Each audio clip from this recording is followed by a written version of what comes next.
Hello, I'm Miss Fisher, and welcome to the Book Nook.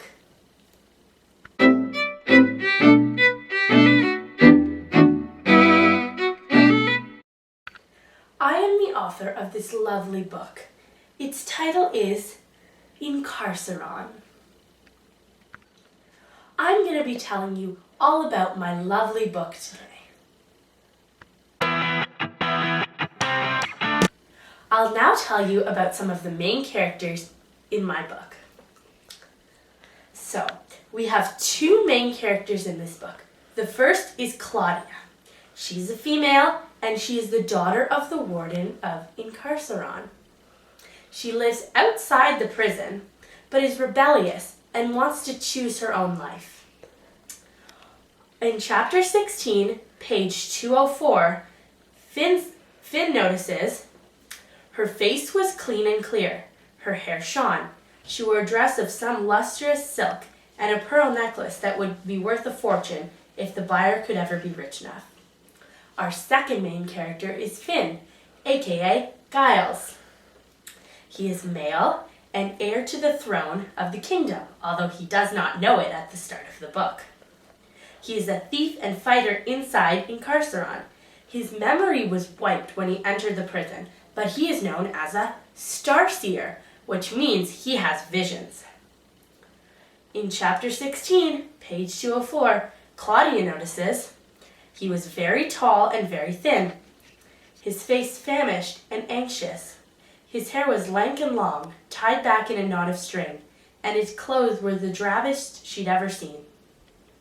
Some other supporting but still very important characters are the warden of Incarceron, Claudia's father. He is male and in charge of the living prison. We have the queen. She is female and ruler of the palace. She is also very evil. We have Jared. He is male and he is Claudia's tutor.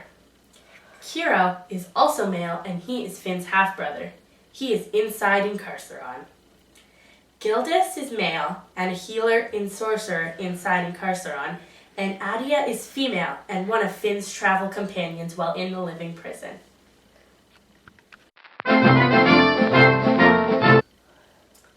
This novel is set far into the future, but the people outside the prison are living like it's the past. Everything is fake, modified to make it look old, and technology is not allowed. In chapter 2, page 15, Claudia thinks, "The oak tree looked genuine, but it had been genetically aged." This quote represents the general setting of outside the prison. Inside Incarceron, a living prison, is also in the future. It is deadly. Some things are made out of metal because of lack of flesh for the prison to reuse. People inside this prison are very unhappy. Most are poor. Well, all of them are poor, but some are poorer than others. Both inside and outside the prison is very controlled, and they're both difficult places to live.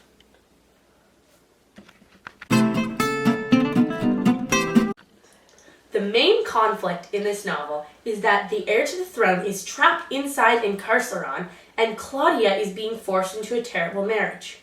Once in the marriage, she will be forced to help the queen do terrible things. This is resolved when Claudia helps Finn escape from Incarceron. On chapter 35, page 441, Claudia says, "Everything is acting here. A game, my father calls it."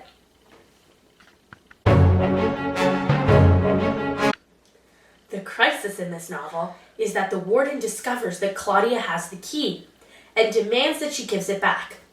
This causes Claudia to enter Incarceron in search of Finn and not attend her own wedding. The queen is stabbed, and Jared is questioned about Claudia's whereabouts.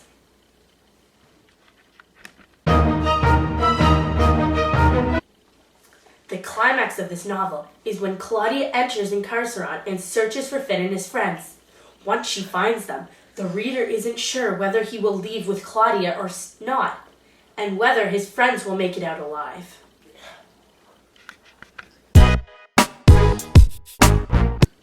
The theme in this novel is that it is impossible to create a perfect society.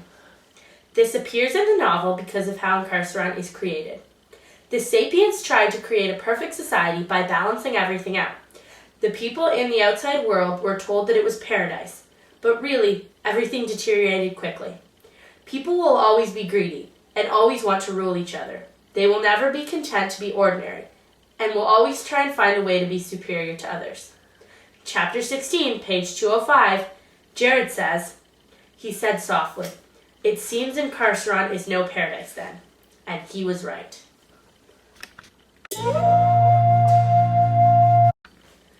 Writing this novel has made me glad that we live in a democracy. I would never want to live like the people in this novel do. I'm also shocked that the citizens are forced to live like it was in the past. It is hard for me to comprehend why it would be helpful to stop society from advancing and from new technologies to be created. All of the forbidden technology would be so helpful in improving people's lives, and the medicines would be helpful in saving people's lives. All of this was taken away from them. I feel very sorry for the citizens in the novel Incarceron. I agree with the theme of this novel. There will always be crime in the world. It is impossible to make everyone happy, so it is impossible to create a perfect society. I am Catherine Fisher, author of Incarceron. Thank you for watching this episode of The Book Nook. Be sure to tune in next week for another amazing read.